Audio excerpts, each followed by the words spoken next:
Yung mga idol, ito po yung naging project namin ni Parin Jody. Nilagyan namin ng kulambu yung kanyang kulawang baboy. Hanggang sa baba, ayan o. Yan, hanggang sa gilid. Pasok tayo sa loob mga idol. Si Parin Jody. Yan, kinulambuan namin yung buong kulungan. Yan, iwas sa mga insekto, sa lamok. Para sa baboy niyang gagawing inahin.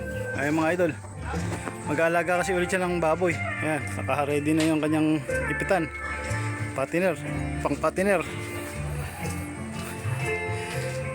Tagal na kasing hindi nakapag-alaga si Par, gawa nung naging may sakit ng baboy. Ngayon didisinfect muna natin ito, lilinisin lahat, sasabunin, tapos bawal na pumasok kung sino-sino lang. Kailangan yung may-ari lang ang papasok. Ayan, hanggang sa kisame, oh, sinarado namin, oh.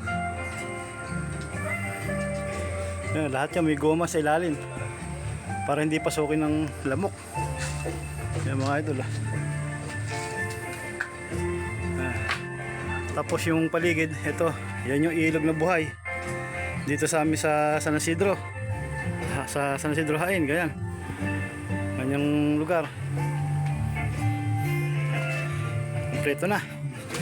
Ayos na namin mga idol, oh. Walang daan talaga lang dyan.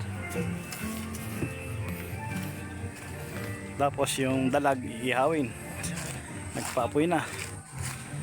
Ayun yung kanyang kulungan, oh. Safety na sa lamok. Ayan. Mayroon sila may kalabo sila. Ayun, hanggang sa likod. Wala nang pasok ang lamok niya mga idol. Yan yung naging trabaho namin. Simula kami kahapon lang ng tanghali, tinapos na namin ngayon. Walang pahinga ang Bruno. Ay mga idol. Tapos ito yung ilog. Diyan, misda. Kanina nakadali ko ng isang bulig diyan. Sa sulok na yan, doon. Nakahuli ko isa. Malaki yung iihawin. Ayan, ilog na yan. Tubig.